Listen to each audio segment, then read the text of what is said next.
sudah hadir dua narasumber yang tentunya sudah Bapak Ibu tunggu-tunggu sekali. Yang pertama dari Kementerian Desa Tertinggal, kemudian dari Komnas Perempuan, dan dari Kementerian Pemberdayaan Perempuan dan Perlindungan Anak Republik Indonesia. Tapi sebelum mulai, sekali lagi, hari ini adalah hari yang sangat bersejarah bagi perempuan, karena ini pertama kalinya di Indonesia provinsi yang memiliki MOU dengan aparat penegak hukum untuk menjamin akses keadilan bagi perempuan korban kekerasan. Sekali lagi tepuk tangan untuk pemerintah Provinsi Jawa Tengah, juga untuk pemerintah kabupaten kota juga di seluruh Jawa Tengah. Selain itu juga surat edaran yang tadi sudah diserahkan secara simbolik oleh Pak Gubernur Bapak Ganjar kepada perwakilan kepala daerah, yaitu Bupati Kabupaten Kota di Jawa Tengah, itu juga merupakan surat edaran Gubernur yang pertama di Indonesia untuk merespon dana bangun desa agar berkontribusi untuk memajukan perlindungan perempuan dan kesejahteraan perempuan di perdesaan. Tepuk tangan sekali lagi untuk Provinsi Jawa Tengah dan pemerintah kabupaten kota di Jawa Tengah. Ini kerja yang luar biasa, kerja terobosan, kerja maju yang sangat luar biasa, dan inilah mungkin yang dimaksud dengan membangun Indonesia dari daerah, salah satunya dimulai dari Provinsi Jawa Tengah. Terima kasih.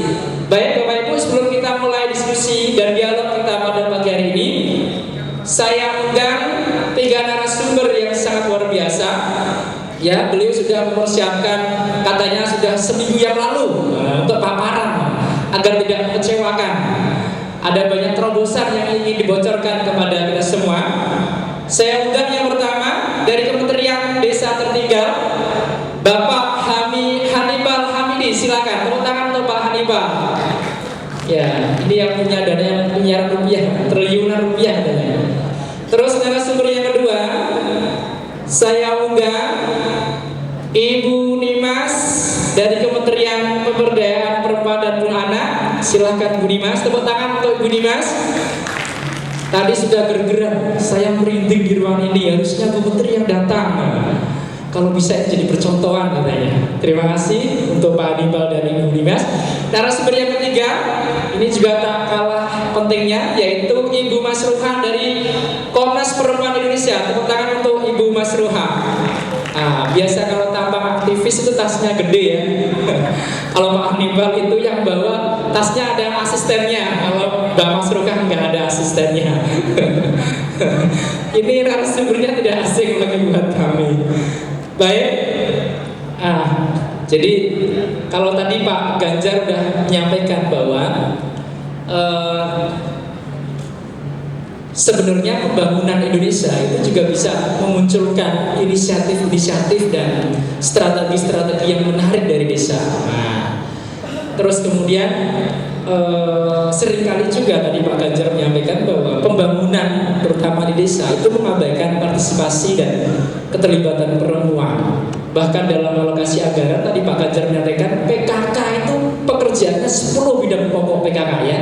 Mulai dari jente, KDRT, kekerasan anak, DB, kemudian malaria, kematian ibu, balita, gizi buruk, perkawinan anak, hampir semuanya diurusi PKK dan tidak ada anggarannya. Tapi sayang, surat edarannya Pak Menteri itu hanya untuk infrastruktur, Pak. Kalau ini kemudian surat edarannya bisa diimplementasikan, mendapat dukungan dari pemerintah pusat dalam hal ini kementerian, ini akan sangat berkontribusi untuk mencapai SDGs kita, mengurangi kematian ibu, menurunkan kekerasan, mengurangi kematian balita, apalagi kita yang tertinggi di kawasan Asia Pasifik, Pak. Kemarin udah gagal, masa kita gagal lagi. Nah, sebelum kita mulai, sekali lagi kita berikan tepuk tangan yang meriah buat kita bersama. Dialog ini akan interaktif, jadi saya mohon nanti paparannya dari para narasumber tidak lebih dari 15 menit ya. Ibu Nimas, Pak Hannibal, dan Mbak Masruha. Untuk narasumber yang pertama, tapi sebelum para narasumber menyampaikan materinya, saya akan bacakan biodatanya. Nah, orang-orang ini? Ya. Oh iya, mohon maaf intermezzo karena mau ditayangkan di TV.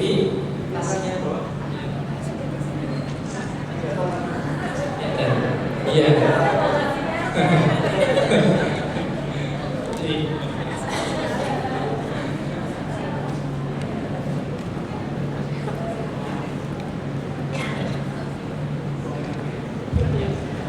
Baik, saya bacakan 3 narasumber hari ini. Ya. Yang pertama, narasumber yang pertama.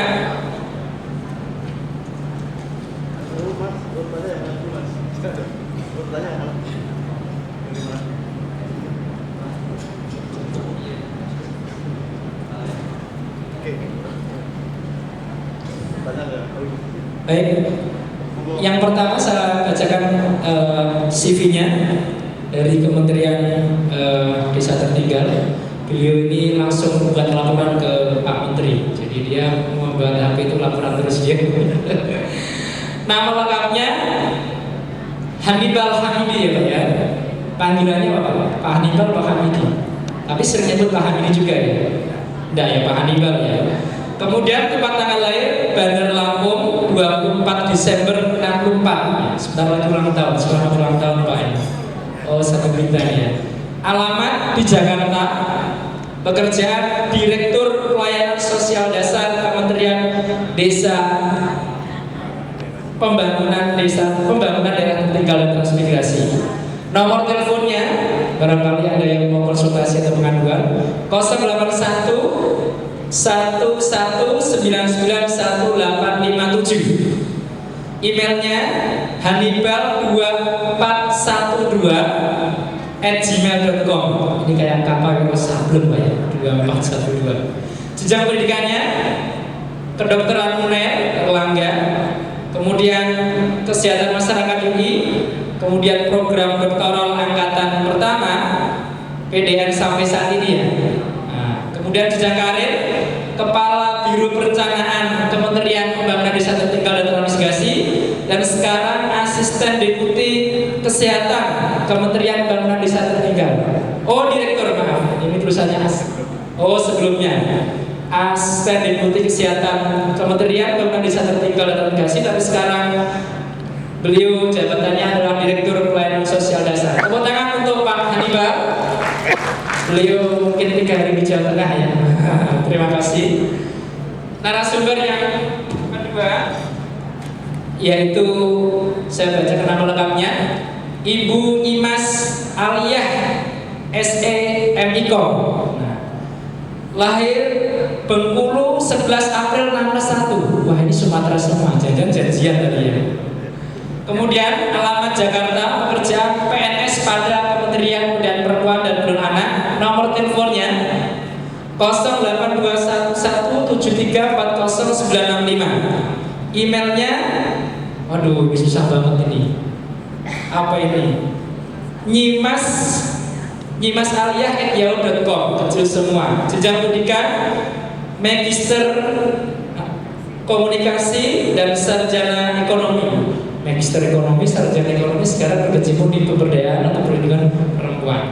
Jenjang karir Kepala Bidang Penanganan Kekerasan terhadap Perempuan Kementerian Pemberdayaan Perempuan dan Perlindungan Anak Republik Indonesia. Tepuk tangan untuk Bu Nyimas. Beliau sudah sangat akrab dengan kita dan sering ya berdiskusi dengan kita juga. Narasumber yang ketiga, mudah-mudahan yang terakhir ini bukan orang Sumatera ya. Tapi wajahnya bukan Sumatera kayaknya. Nama lengkap Mas Ruhah. Nah, itu aja simple. Nah, ke Arab-Arabnya Mas Ruhah gitu ya. Tempat tanggal lahir tidak jauh dari Semarang, kurang lebih 70 km ya. Pati, Jawa Tengah. Nah, kemudian alamat Jalan Warga Gang Janer 22 Pasar Minggu Jakarta. Pekerjaan Komisioner Komnas Perempuan untuk Reformasi Hukum dan Kebijakan. Nomor teleponnya 0811-843-297. Email masruhah@komnasperempuan .or.id. Jenjang pendidikan S2 apa ini?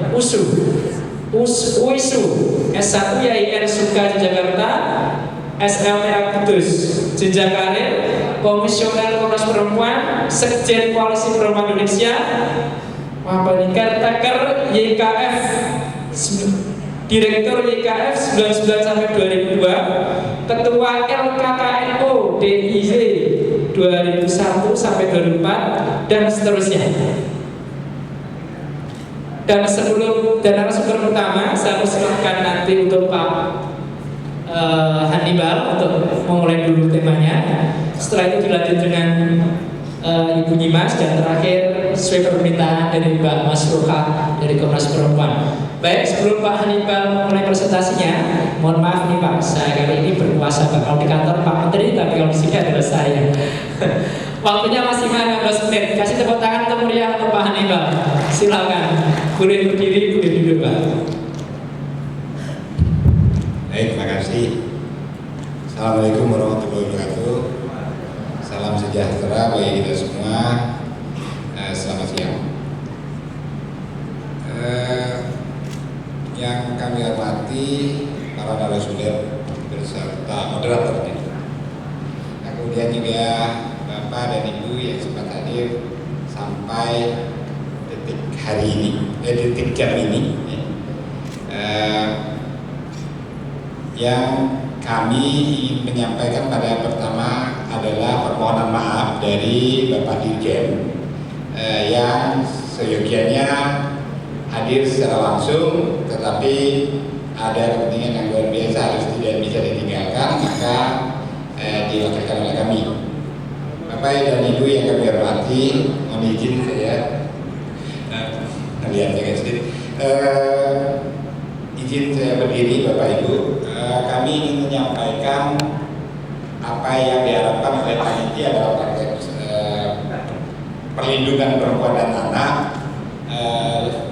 Paparan kami landasannya tentunya adalah ketentuan-ketentuan yang ada, yaitu Undang-Undang Desa, kemudian ada RPJM dan seterusnya, dan juga tidak kalah pentingnya ketentuan secara internasional hak perempuan dan seterusnya. Dasar hukum saya berikut mungkin menyikapi waktu yang sempit. Bapak dan Ibu yang kami hormati, Undang-Undang Desa memiliki tujuan yang terangkum pada 9 tujuannya. Nah, inilah yang paling utama menurut kami dalam amanah maupun mandat dari Undang-Undang Desa kepada Kementerian Desa untuk menjaga konsistensinya, baik dari semangat Undang-Undang Desa sampai pada operasionalisasi, termasuk operasionalisasi adalah salah satunya ada seperti yang tadi disampaikan, adanya surat edaran Bapak Gubernur terkait dengan pemanfaatan dana desa. Yang utama pada 9 tujuan Undang-Undang Desa ini adalah di yang pertama dan kedua, yaitu yang pertama pengakuan dan penghormatan. Yang kita ketahui bersama bahwa entitas desa ini yang lebih tua dibandingkan negara di Indonesia ini. Artinya pengakuan maupun penghormatan tadi sudah bukan hal yang berlebihan sebenarnya, karena memang sangat pantas. Kemudian juga jelas dalam kedudukan hukum, yaitu sebuah pemerintahan yang otonom di layer terakhir, yaitu layer keempat, di mana posisi layer terakhir itu tentunya kita bisa pahami betapa pentingnya selaku fondasi terhadap struktur negara NKRI kita ini. Saya berikut, yang lainnya saya rasa itu highlight yang utama di poin 1 2. Saya berikut, slide berikut. Mohon slide. Baik, Bapak dan Ibu yang kami hormati, banyak pertanyaan atas otonomi desa. Di mana, dan kontekstualnya tentunya adalah dana desa di mana kedudukannya. Nah, pada kesempatan ini kami ingin sampaikan bahwa ada 4 kewenangan desa yang diberikan. Nah, di mana letak otonominya? Pada yang warna kehijau-hijauan. bukan berarti dari LKN ke LKKN itu. 3 kehijau-hijauan, yaitu yang pertama adalah kewenangan atas lokal berskala desa, kemudian juga kewenangan atas asal-usul. Yang ini juga akan berhimpitan nantinya dengan adat, desa adat, komunitas adat dan seterusnya. Nah, inilah yang utama dari penggunaan atas dana desa. Nah, di mana diletakkan pada surat edaran Pak Gubernur tadi, misalnya adalah untuk terkait dengan perlindungan perempuan dan anak, tentunya yang harus digarisbawahi bila melihat kontekstual ini adalah yang berbasis kearifan lokalnya. Ya. Jadi cukup berbeda-beda menempatkan perempuan dengan semua haknya serta perhatian kita terhadap perlindungannya di masing-masing desa. Karena di dalam pelaksanaan implementasi undang-undang desa berada pada dokumen RPJM jelas juga ditegaskan, yaitu telah dimulainya desentralisasi asimetris. Jadi tidak haruslah seragam keseluruhannya. Boleh desa, boleh nagari dan seterusnya, dan boleh juga musyawarahnya seperti apa dan seterusnya, yang pasti adalah telah disepakati berdasarkan apa yang juga dibina oleh Kementerian Dalam Negeri.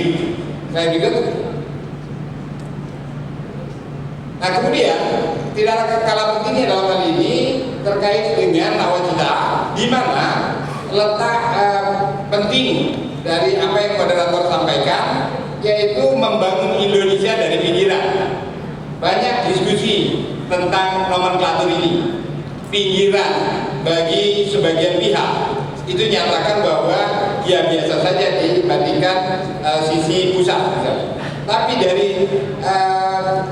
yang pihak yang lainnya itu menyatakan bahwa itu menunjukkan yang selama ini terabaikan, atau sederhananya bagi kami sebagai dokter itu adalah perifer, di mana pada saat terjadi kegawatan, kedaruratan, maka yang dikorbankan yang pertama adalah yang perifer. Nah, artinya keterbatasan sumber daya pembangunan bisa jadi justifikasi terhadap kurang perhatiannya pembangunan di desa, sehingga hari ini menimbulkan berbagai macam masalah yang terbanyak di desa. Kemiskinan misalnya, kemudian termasuk kekerasan perempuan dengan segala bungkusnya, baik itu karena landasan kebiasaan, kearifan suku dan seterusnya. Kemudian juga kesenjangan yang sangat tinggi pada saat ini. Inilah yang kemudian kita coba untuk melakukan koreksi dengan beberapa pendekatan kebijakan, dan tentunya berbasis atas mandat Undang-Undang Desa. Sasaran strategis nawacita di bidang desa telah ditetapkan pada tahun 2019, yaitu terentaskannya 5.000 desa tertinggal dan juga terwujudnya 2.000 desa yang mandiri. Problem mendasarnya adalah apa yang dimaksud dengan desa mandiri, kemudian apa yang dimaksud dengan desa tertinggal. Nah, ini juga akhirnya telah dapat kami selesaikan. Bahkan kami telah menyusun, Kementerian Desa melaunching kurang lebih 1 bulan yang lalu indeks desa membangun. Selain berikut. Nah, kemudian kami ingin sampaikan tentang struktur pelaksanaan atau kerangka kerja dari Kementerian Desa yang pengerucutannya kepada Direktorat Pelayanan Sosial Dasar yang kami pimpin, di mana salah satu subjeknya itu menangani kesejahteraan perempuan dan anak selain persoalan sosial secara umum, yaitu disabilitas dan seterusnya. Nah, inilah kemudian yang menjadi tanggung jawab kami, di mana di tahun pertama RPJM ini telah kami selesaikan juga konsepsi kebijakan yang nantinya akan kita dorong ke pengambil keputusan tertinggi, yaitu Pak Menteri melalui peraturan menterinya tentang pelayanan sosial dasar. Nah, itu juga demikian tentang kesejahteraan masyarakat yang di bawahnya ada perempuan dan anak. Itu juga akan termuat nantinya arah kebijakannya kemana, yang merepresentasikan atas undang-undang desa dan juga keinginan atau misi-misi yang dimuat di dalam RPJM 2015-2019. Berikut, kami ingin menyampaikan hal yang cukup strategis dalam konteks paradigma, di mana undang-undang desa jelas menempatkan masyarakat desa sebagai subjek pembangunan. Nah, diperkuat kemudian dengan penganggaran. Agak berbeda dalam konteks ini otonomi desa dengan otonomi kabupaten, provinsi, yang mana di tingkat kabupaten, provinsi dilengkapi juga bukan hanya data DAO yang ditransfer, tetapi juga disediakan kelembagaannya, SKPD, serta sumber daya manusianya. Sementara di desa hanya 3 tahun. Nah, ini yang kemudian kami rasa sangat tepat bila secara rasional kita kemudian apakah cukup fair pada saat membebankan representasi atas dana yang ditransfer di desa untuk pelaksanaan otonomi desa dalam konteks kewenangan lokal dan asal-usul, kemudian kita bebankan semua beban yang tanggung jawab pemerintah, yaitu pada konstitusi jelas, yaitu hak dasar melalui standar pelayanan minimal di tingkat desa. Saya rasa kurang fair rasanya kalau misalnya anggaran dana desa kemudian kita semua dorong dari sektor-sektor untuk melaksanakan beban sektor dalam konteks pelayanan standar pelayanan minimalnya. Nah, ini juga yang menjadi rekomendasi kami untuk bila memang akan diarahkan seperti hal tersebut, maka berikan juga perubahan struktur di dalamnya. Nah, ini juga menjadi problem tersendiri. Nah, bila pemikiran itu yang ingin dilakukan, maka revisi harus diberikan. Kemudian pada kesempatan ini kami ingin sampaikan apa perbedaan antara Kementerian Desa yang juga bagian dari kementerian lembaga dibandingkan kementerian lainnya terkait dengan kepentingan desa atau pembangunan desa. Kami bukan hanya untuk membina, tetapi juga anggaran pembangunan yang kami tanggung jawabi adalah untuk memfasilitasi apa yang ingin dioptimalkan dari otonomi desa tersebut, termasuk di dalamnya adalah bagaimana dana desa akan menjadi optimal seperti apa yang direpresentasikan oleh Pak Gubernur tadi terkait dengan kepentingan peran perempuan dan anak. Nah, anggaran kami yang paling besar adalah dalam konteks pendampingan desa.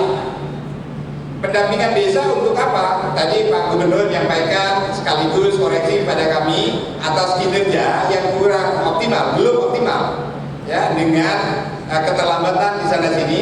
Kami tidak ingin menyampaikan permohonan maaf atas kementerian yang baru, tetapi memang sangat tidak mudah karena penyerahan dari Kemendagri sebelumnya itu kemudian berubah, bukan hanya soal penyerahan semata, tapi berubah menjadi landasannya adalah undang-undang desa. Ini sangat tidak mudah, di mana PP misalnya terdahulu itu pendekatan dengan CDD-nya hari ini jelas village drive yang menjadi utama. Nah, ini juga tidaklah sesederhana apa yang diharapkan.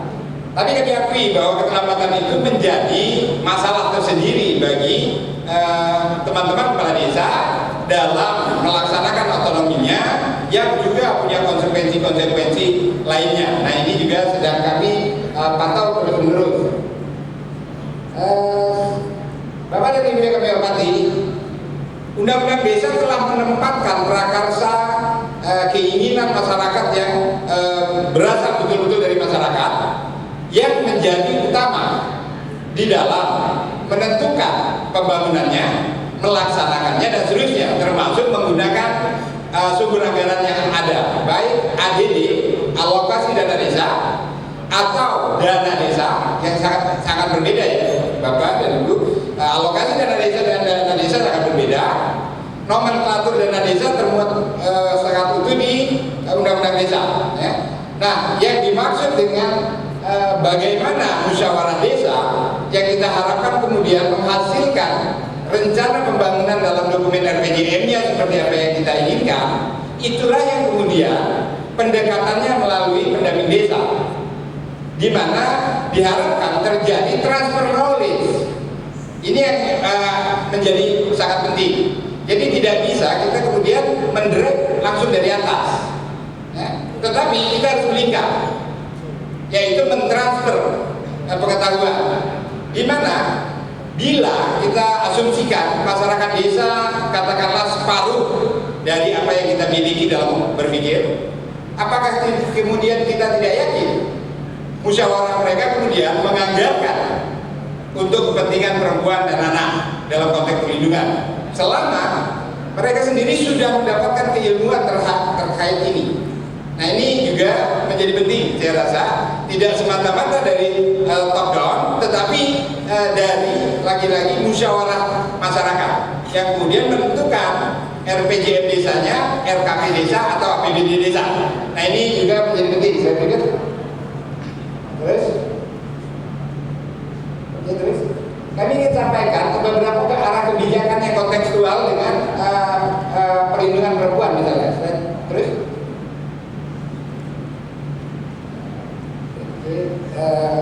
yang Excel, di atas sedikit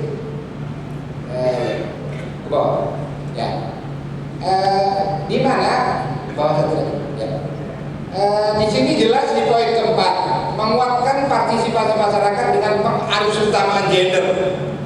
Nah, sementara di dokumen melain RPJM juga sangat jelas sikap kabinet terhadap isu perempuan, kesamaan hak, perlindungan anak dan perlindungan perempuan. Saya pikir, nah, ini muatan juga di dokumen RPJM. Dan Bapak dan Ibu yang kami hormati, di mana ditegaskan di dalam RPJM tantangan dalam mempercepat peningkatan kesetaraan gender peranan perempuan adalah meningkatkan pemahaman, kemudian baru komitmen dari para pengambil kebijakan dan pelaku pembangunan. Nah, inilah menjadi penting tentang bagaimana kita berkomunikasi dengan pihak-pihak terkait. Nah, ini membutuhkan hal yang, dan saya memberikan penghargaan yang tinggi terhadap pemerintah provinsi dalam hal ini, dengan juga teman-teman dari pihak lainnya, sehingga terjadilah kesepakatan penandatanganan hal yang baru pertama kali ya di Indonesia. Sekali lagi selamat, mudah-mudahan ke depan akan lebih baik. Di poin kedua saja, ya, tantangan dalam peningkatan perlindungan perempuan yang clear dari konteks hari ini adalah sikap permisif masyarakat. Nah, ini yang kemudian harus menjadi kita tidak bisa memberikan excuse atas hal-hal yang terkait dengan kecenderungan atas kekerasan. Saya pikir, terus, oke, terus. Saya rasa dibaca bersama, mungkin kita berharap dapat dibagi sehingga langsung saja diskusinya lebih jauh. Nah, kami ingin sampaikan bahwa kemudian dari bahan kerja tadi kami tempatkan beberapa isu strategis, di mana kami menyebutnya masyarakat di tingkat desa lah yang paling utama menerima luka-luka sosial terhadap pembangunan yang terlalu mengejar pada orientasi pertumbuhan ekonomi. Nah, inilah yang kemudian disetarakan pada dokumen RPJM yang kami lihat luar biasa pada kabinet saat ini. Saya berikut. Yang pertama adalah kami ingin menyampaikan perubahan paradigma pihak yang berkepentingan. Nah, di mana yang tadinya sentralistik ini partisipatif, dan kemudian dari prinsip-prinsip proyek betul-betul berdasarkan dari self-governing community. Nah, inilah yang kemudian kontekstualnya tadi adalah atas kewenangan lokal dan juga asal-usul. Nah, itu kontekstualnya penggunaan dana desa. Dalam konteks inilah juga pendamping desa berfungsi. Nah, lagi-lagi dengan semua kekurangannya, Pak Moderator, tinggal sedikit lagi satu slide saja yang terakhir.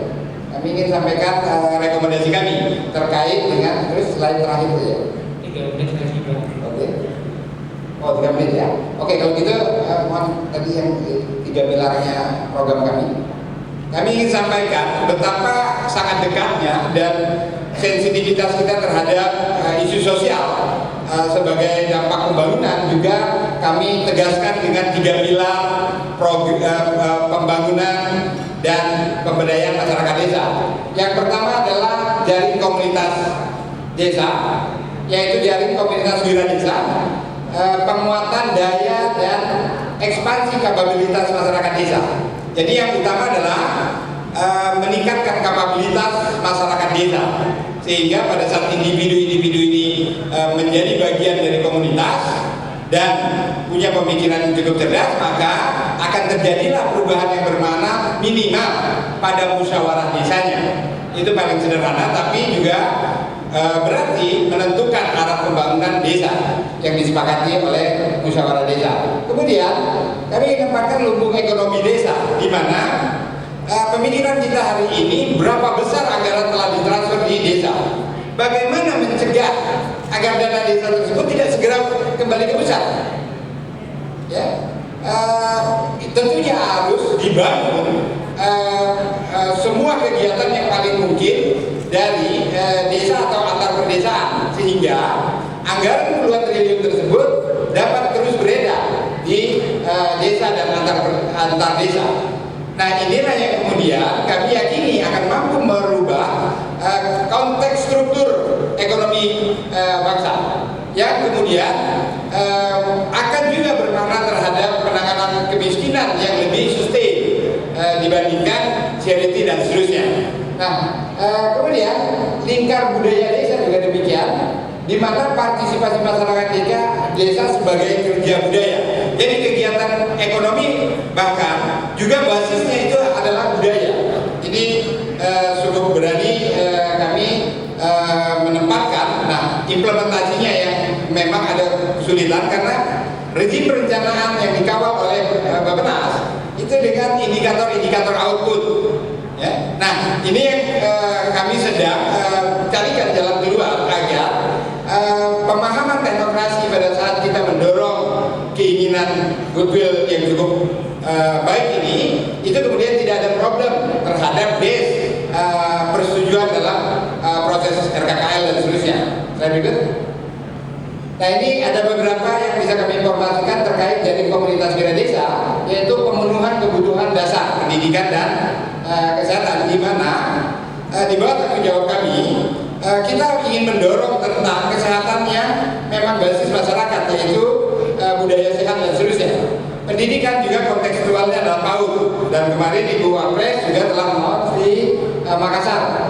Nah, kemudian mengembangkan manajemen pengetahuan lokal dan pelembagaannya, artinya masyarakat desa dengan semua kearifannya itu kemudian menjadi sumber informasi lainnya terhadap desa lain atau masyarakat lain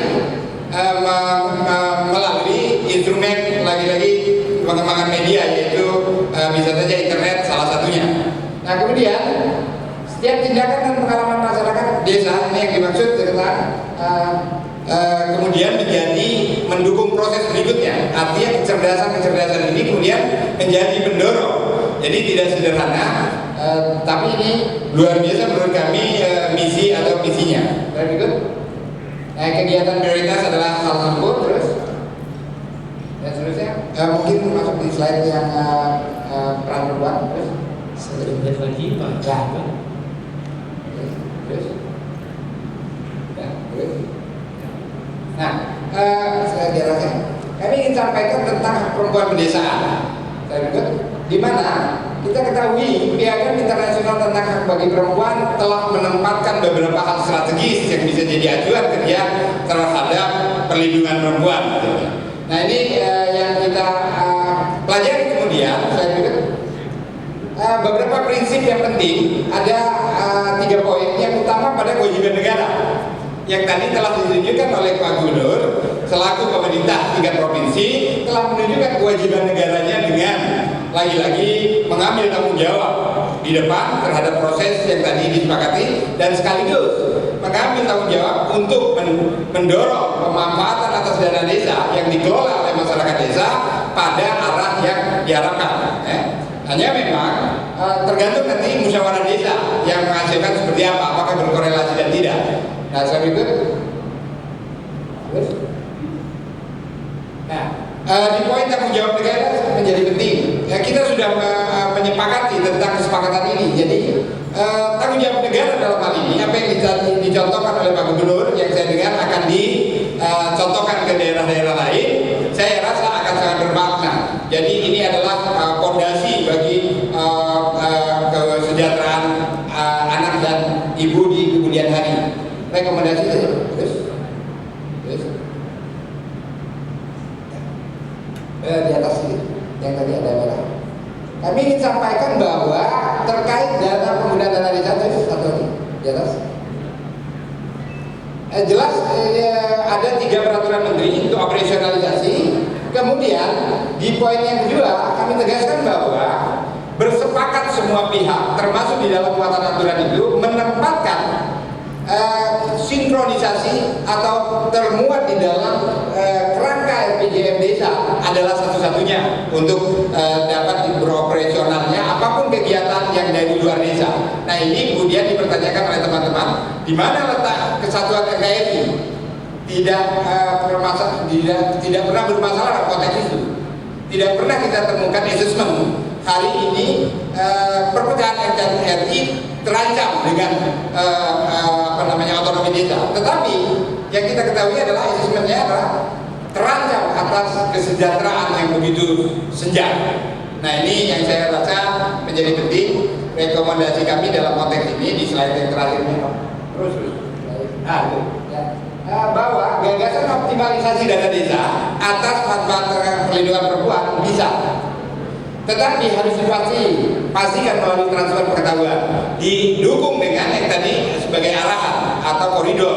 Ya. Nah, sehingga musyawarah desa nanti tetap menentukan dalam penggunaan dana desa. Saya rasa demikian. Mohon maaf bila ada yang kurang. Terima kasih atas perhatiannya. Assalamualaikum warahmatullahi wabarakatuh. Oke, terima kasih tepuk tangan untuk Pak Hannibal. Jadi Pak Hannibal sudah menyampaikan bahwa inovasi kemandirian desa itu bukan 3 pilar ya, tapi sayang tadi dalam program prioritasnya tidak ada pun satu yang eksplisit ya menekankan perlindungan hak perempuan meskipun itu diatur di dalam undang-undang desa maupun dalam peraturan PP-nya. Bahkan tadi disampaikan bahwa dalam konvensi SIDO yang diidentifikasi melalui Undang-Undang 784 itu ada pasal khusus tentang perempuan dan desa. Tapi sayang tidak diserap di dalam Undang-Undang desa, di dalam PP-nya, termasuk aturan-aturan softnya, peraturan menterinya dan seterusnya. Nah, ini tentunya akan menjadi tantangan yang luar biasa ya, karena bergantung bagaimana pelaksanaan musyawarah desa. Dan tadi menyoroti perlunya transfer pengetahuan, bagaimana perangkat desa itu memiliki pengetahuan soal PUG, terus keterlibatan perempuan. Nah, celakanya berapa desa yang sudah kayak begitu, Pak? Kan baru kali ini mereka mengenal PUG mungkin ya. Kabupaten kota yang bertahun-tahun mengenal aja belum bisa praktekkan. Nah, kalau seperti ini berarti ya perempuan akan tersisihkan lagi. Nah, kalau tersisihkan bagaimana kebutuhannya bisa teranggarkan di dalam desa. Nah, ini satu koreksi juga oleh kebijakan Kementerian Pembangunan Desa Tertinggal dan Transmigrasi. Kalau tadi dikatakan bahwa perlindungan perempuan anak itu masuk di dalam pelayanan dasar, tapi sayang tidak secara eksplisit dinyatakan, sementara konvensi SIDO itu diatur pasal khusus ya perempuan dan pedesaan.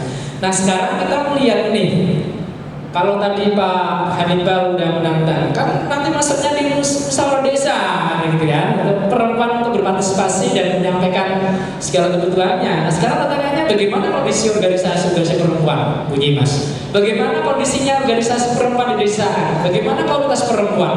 Bagaimana PKK di perdesaan? Apakah udah mampu untuk berpartisipasi secara equal kalau sistemnya seperti ini ya, kayak bulan bebas gitu ya? Gimana ini nanti kita akan dengarkan bersama paparan dari Kementerian Pemberdayaan Perempuan, Perlindungan Anak Republik Indonesia.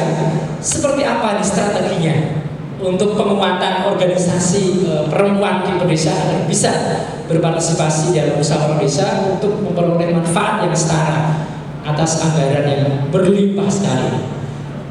Mari kita berikan tepuk tangan yang meriah untuk Bu Iya Mas, ya. Waktunya mohon maaf 10 menit ya. Saya tahu kalau dari Kementerian Pusat pengen sekali yang mau bisa berikan ya ke daerah, tapi mohon maaf 10 menit saja. Terima kasih, silakan untuk Mas. Silakan. Mohon berdiri.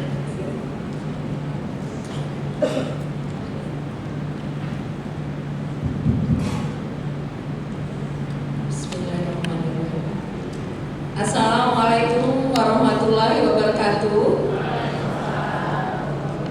Selamat siang. Salam sejahtera untuk kita semua.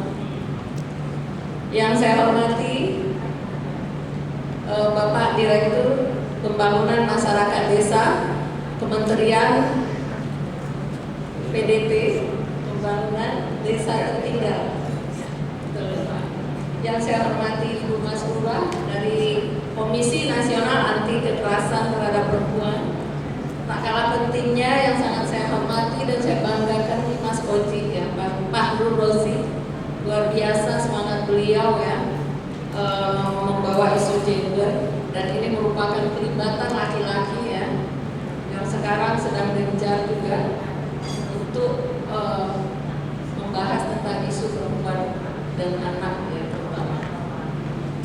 Kemudian Kepala Badan Pemberdayaan BP3AKB Provinsi Jawa Tengah beserta jajarannya masih ada ya Ibu ya. Kemudian Ketua KJH Kesetaraan Gender dan Hak Asasi Manusia beserta seluruh jajarannya, Bapak Ibu Kepala Badan PP, BMD, Kabupaten Kota se-Provinsi Jawa Tengah, kemudian dari perguruan tinggi, dari pemerhati peduli perempuan dan anak, dan mohon maaf mungkin ada yang tidak saya sebut ya.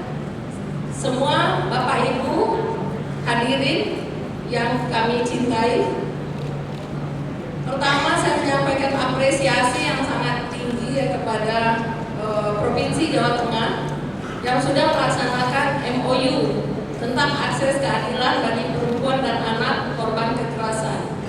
Ini luar biasa. Saya tadi mau menangis rasanya melihat kejadian ini ya, karena sangat sulit memang sebelumnya perjuangan dari para pemerhati perempuan dan anak untuk mendapatkan keadilan terutama bagi perempuan dan anak korban kekerasan. Tapi ini sudah dilakukan di Provinsi Jawa Tengah, luar biasa. Memang Jawa Tengah di dalam catatan kami, di mana indeks pembangunan gendernya tertinggi di Indonesia. Kita apresiasi untuk Provinsi Jawa Tengah. Ya memang inovasi, kreasi juga luar biasa ya dari Provinsi Jawa Tengah, DIY, kemudian Jawa Timur, Jawa Barat. Nah ini yang rasanya kalau semua provinsi seperti ini, mungkin KPPBA bisa tidur nyenyak ya dengan Komnas Perempuan ya Mas Urwa. Tapi kondisi sekarang luar biasa, hampir setiap hari kita menyaksikan di media kasus-kasus kekerasan terhadap perempuan dan anak. Baiklah Bapak Ibu semua, sebelum saya menyampaikan tentang strategi, ya mungkin untuk bicara tentang kekerasan, saya kira di ruangan ini kita semua sudah paham ya. Jadi saya tidak membahas itu lagi. Saya diminta Mas Oji untuk bicara tentang strategi, kebijakan dan strategi pembangunan pemberdayaan perempuan dan perlindungan anak. Ini secara kebijakan dari KPPBA, nanti baru strategi yang diharapkan dari KJH mungkin di paparan terakhir akan kami sampaikan. Saya mohon maaf mungkin supaya saya lebih dekat dengan pemirsa ya Bu, dan di samping mata saya punya keterbatasan ya. Saya ke bawah aja.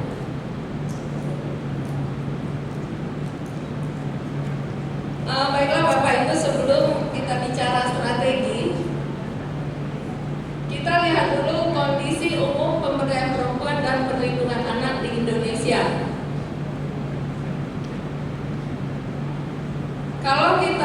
melihat pemberdayaan di dalam pembangunan tentu tidak terlepas dari semua bidang. Yang pertama yaitu di bidang pendidikan.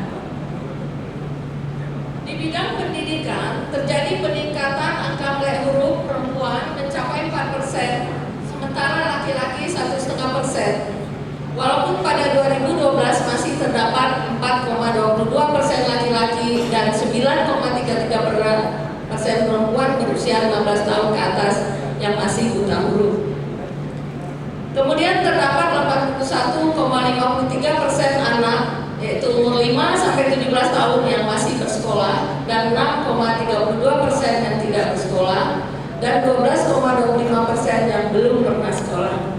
Nah, jadi di bidang pendidikan kita terutama perempuan dan anak sudah mengalami peningkatan ya, malah melampaui laki-laki ya.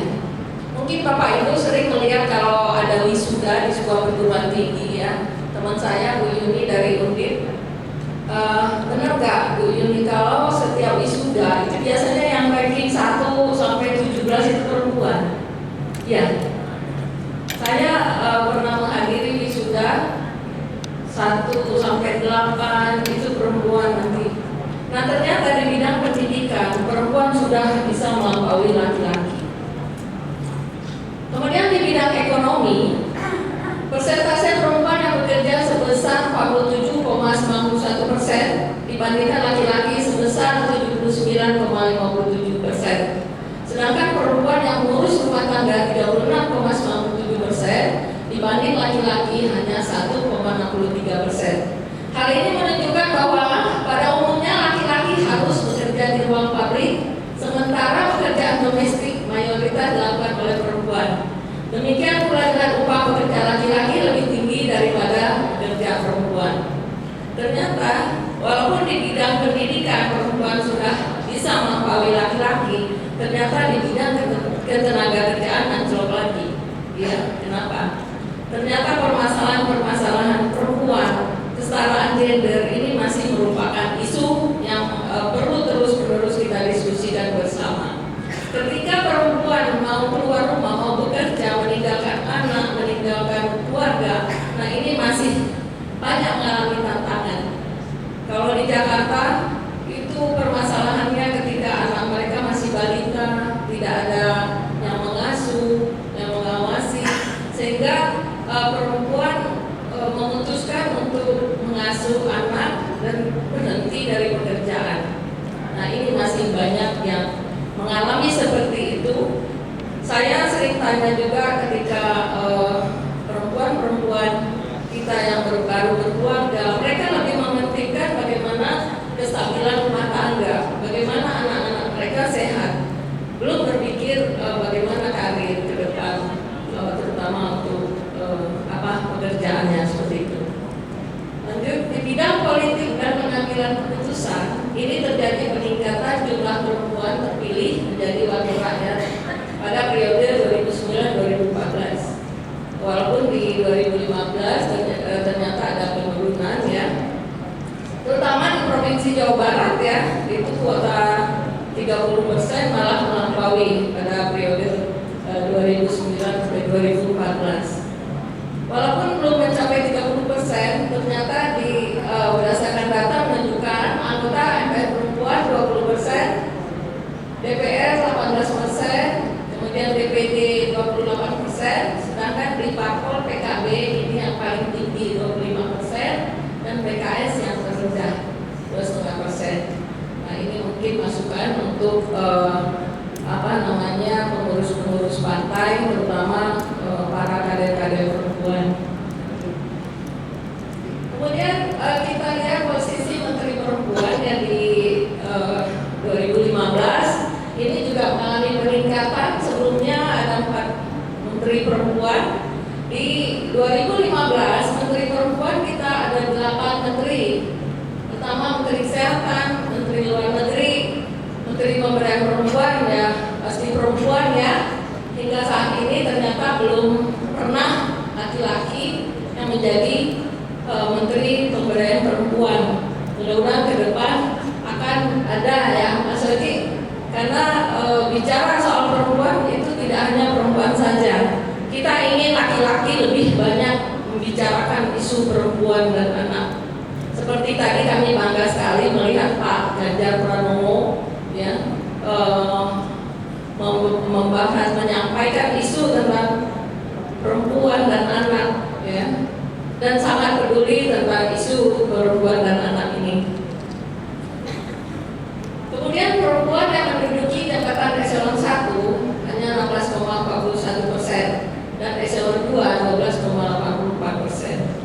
Nah, ini dampak dari permasalahan perempuan ketika mulai bekerja, kendala-kendala yang dihadapi ya, sehingga berdampak pada karir. Di Provinsi Jawa Tengah kalau nggak salah tahun lalu ya pernah ada seminar juga tentang posisi-posisi perempuan ya di bidang eselonisasi. Kemudian kita lihat juga bagaimana kondisi perempuan di bidang hukum dan peraturan perundang-undangan. Undang-Undang Nomor 2 Tahun 2011 tentang perubahan atas Undang-Undang Nomor 2 Tahun 2008 tentang partai politik. Kemudian Undang-Undang Nomor 23 Tahun 2002 tentang perlindungan anak. Undang-Undang Nomor 11 Tahun 2012 tentang sistem peradilan anak. Kemudian terkait Undang-Undang Nomor 11 tentang sistem peradilan pidana anak juga perlu kita ketahui ya bahwa ada keputusan MK Nomor 46 Tahun 2010 tentang anak yang dilahirkan di luar perkawinan mempunyai hubungan perdata dengan ibunya dan keluarga ibunya serta dengan laki-laki sebagai ayahnya yang dapat dibuktikan berdasarkan ilmu pengetahuan dan teknologi dan atau alat bukti lain menurut hukum yang mempunyai hubungan darah, termasuk hubungan perdata dengan keluarga ayahnya. Nah, ini ramai dulu waktu kasus Macica ya. Alhamdulillah akhirnya keluar keputusan MK. Ini tujuannya adalah untuk perlindungan anak, di mana agar anak-anak kita mendapatkan akte kelahiran juga ya. Ini sangat penting untuk tumbuh kembang anak. Kemudian Peraturan Presiden RI Nomor 18 Tahun 2014 tentang perlindungan dan pemberdayaan perempuan dalam situasi konflik sosial. Nah, ini juga 5 tahun memperjuangkan Peraturan Presiden Nomor 18 ini ya tentang perlindungan dan pemberdayaan perempuan di wilayah konflik. Karena pada situasi konflik ini banyak sekali perempuan dan anak yang mengalami kekerasan, ya terutama kekerasan yang berbasis gender.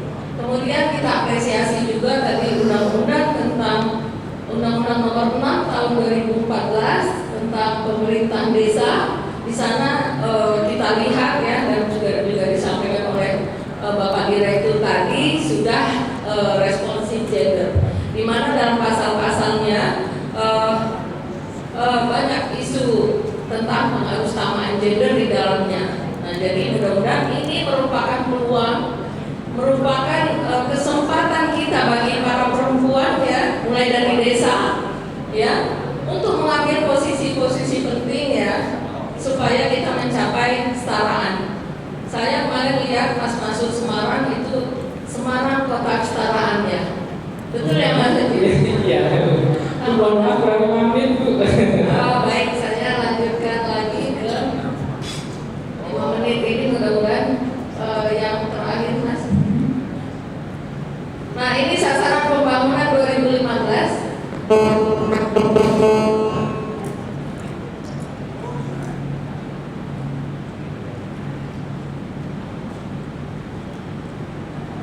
Sasaran pembangunan 2015 Pak ya. Lagi ya. Halo.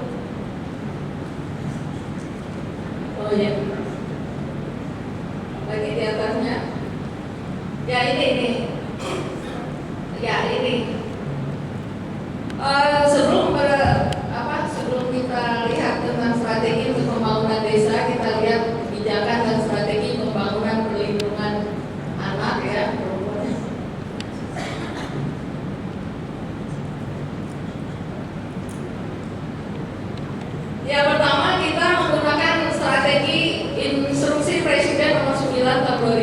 tentang pengaruh utama gender. Jadi pengaruh utama gender itu di semua bidang ya, semua bidang pendidikan, bidang hukum. Tadi kita sudah paparkan ya, bidang-bidang tersebut kita lihat kondisinya seperti apa ya secara nasional, apa yang sudah dicapai ya terhadap Impres nomor 9 ini. Nah ini strategi yang pertama. Kemudian di dalam undang-undang tentang pemerintahan daerah, di mana di dalam undang-undang nomor 23 tahun 2014, pemberdayaan perempuan dan perlindungan anak tetap menjadi urusan pemerintahan wajib.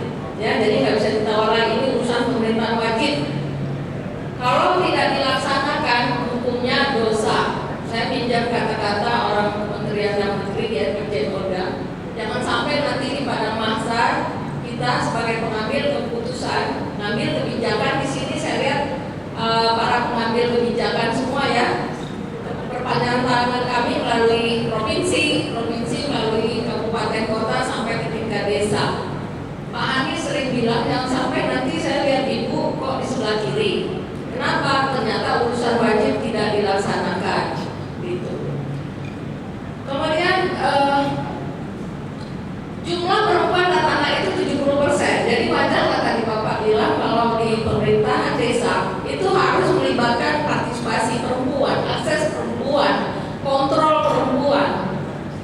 Ya, jadi di dalam Impres nomor 9 itu amanatnya adalah AMPK.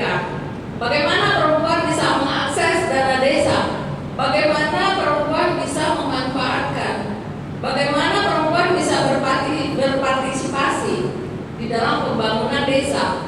Bagaimana perempuan bisa mengontrol pembangunan desa? Merubah peraturan yang tidak sensitif gender, tidak responsif pada perempuan dan anak dan sangat merugikan perempuan dan anak. Itu masih banyak terjadi. Di belahan Indonesia yang lain banyak sekali, ada 151 peraturan daerah yang masih diskriminasi terhadap perempuan dan anak. Itu orang Komnas Perempuan lebih paham. Perempuan dan anak Indonesia itu ternyata 70% loh jumlahnya. Perempuan 46%, anak 24%. Dan ini yang kita urus 70% perempuan dan anak. Jadi tidak ada alasan lagi tidak melaksanakan urusan wajib. Di samping itu Bapak Ibu pasti bahwa perempuan itu membayar pajak terbesar, setuju nggak? Perempuan membayar pajak tertinggi karena